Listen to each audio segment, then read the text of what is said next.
Assalamualaikum warahmatullahi wabarakatuh. Puji dan syukur kita panjatkan kepada Allah Subhanahu wa Ta'ala. Karena berkatnya kita masih bisa berkumpul dan menjalani hari yang indah hari ini.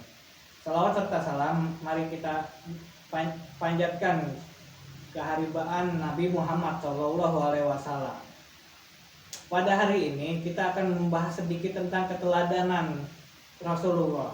Saya Muhammad Fakih dari Prodi Pendidikan Sejarah akan berperan sebagai moderator bersama dengan kedua rekan saya. Nama saya Maulinda Rahmasari dari Prodi Pendidikan Sejarah. Nama saya Nuria Rahmawati dari Pendidikan Sejarah.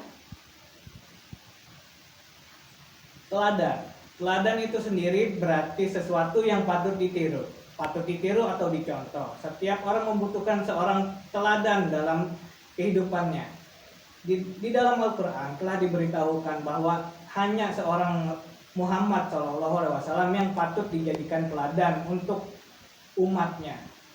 Allah Subhanahu wa Ta'ala telah berfirman dalam surah Al-Ahzab ayat ke-21 yang artinya, sungguh telah ada pada diri Rasulullah itu suri teladan yang baik bagimu, bagi orang yang mengharap rahmat Allah dan kedatangan hari kiamat dan yang banyak mengingat Allah.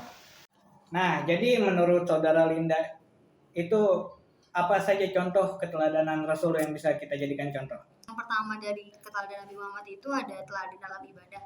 Nabi Muhammad SAW adalah sosok manusia yang paling sempurna atau human being perfect. Beliau menjaga kewajibannya gitu sebagai hamba Allah. Beliau juga dijamin masuk surga oleh Allah karena ketaatannya dalam ibadah itu sangat rajin.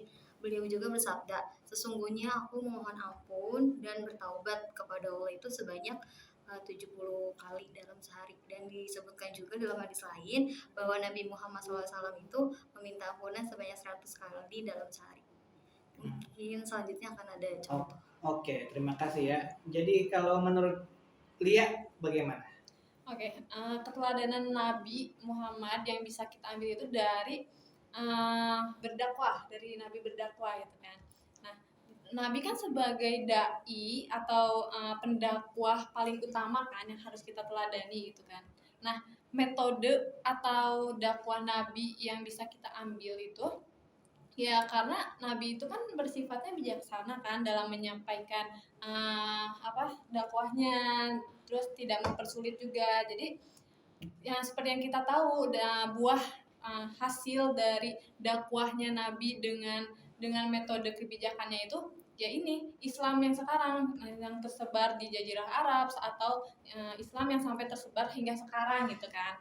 Nah, rahasia besarnya kesuksesan Nabi Muhammad dalam berdakwah ini kan karena dari cara Nabi menyampaikan dakwahnya itu melalui amal perbuatannya kan. Dakwah yang disampaikannya itu dengan cara yang hikmah, yaitu penyampaian dakwah yang secara bijaksana, penuh dengan kebaikan dan kemudahan gitu, yang tidak menimbulkan permasalahan. Dakwah yang keteladanan dari dakwah Nabi ini tuh ya itu yang kita bisa ambil. Sampai yang pernah disampaikan sama Nabi itu pasti kan nasihat-nasihat baik yang disebut juga sama muizah hasanah gitu. Jadi sehingga dakwah Nabi itu menyentuh jiwa sesuai dengan pengetahuan para pendengarnya gitu.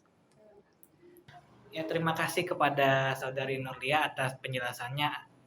Atau mungkin ada penjelasan lebih lagi dari saudari Linda. Oke, baik. Seperti yang kita ketahui sebelumnya ya, bahwa Nabi Muhammad SAW ini mempunyai 4 sifat, yaitu ada sidik, tablik, amanah, dan fatonah. Nabi Muhammad ini juga selalu berharap itu untuk kehidupan seluruh umat manusia. Umat manusia itu untuk selalu menjalankan kebaikan, terus mencintai dan berbelas kasihan kepada sesama. Tidak dalam pengampunan itu tidak ada bandingannya. Allah SWT juga berfirman, sesungguhnya kamu benar-benar hebat akhlaknya. Nah, saya juga pernah dengar satu riwayat cerita itu ya.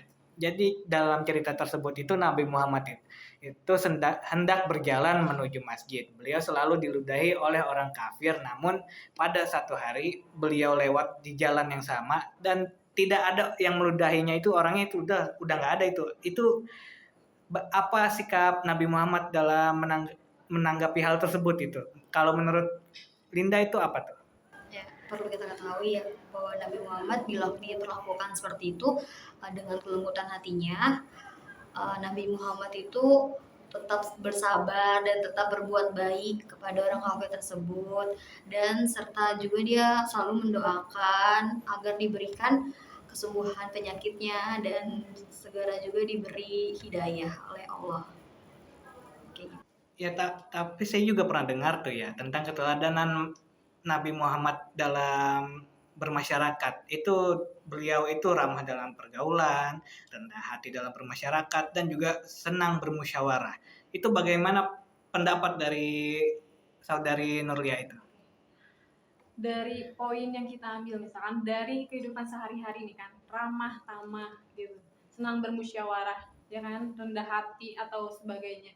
Nah, dari si ramah tamah dalam pergaulannya ini tuh, ya beliau kan emang terkenal, maksudnya dikenal dengan sifat yang ramah tamah, sopan santun lah sebagainya. Nah, yang bisa kita ambil dari keteladanan itu tuh ya Nabi, kalau misalkan ngobrol nih contohnya, ngobrol nih kita, saya sama Fakih misalkan ya, kita ngobrol, Fakih tuh berbicara panjang lebar topik apapun itu misalkan, Nabi tuh tetap tenang mendengarkan gitu kan, nggak pernah memotong gitu.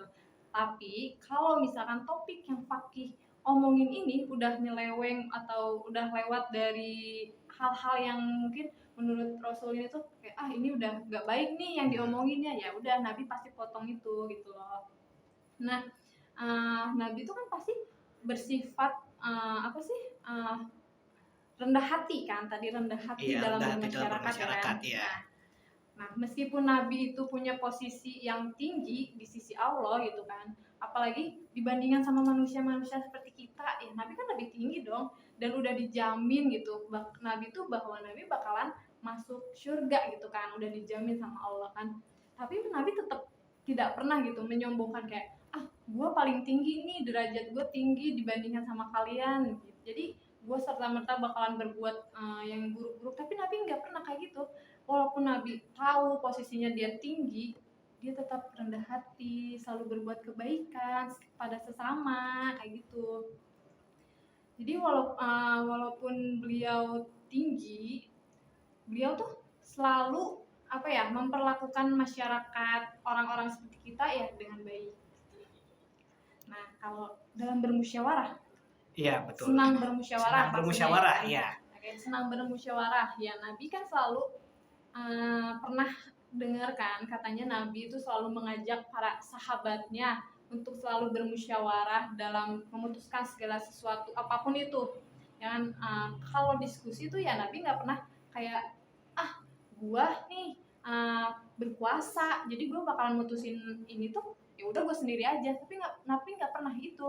Nabi selalu menanyakan dulu sama teman-temannya, sahabat-sahabatnya kayak, hal ini baik gak sih buat diputusin, hal itu gimana ya gitu. Jadi selalu bermusyawarah tuh. Jadi poin yang bisa kita ambil ya itu. Oke, terima kasih ya kepada saudari Nurlia dan saudari Linda. Nah, ya, jadi begitu teman-teman.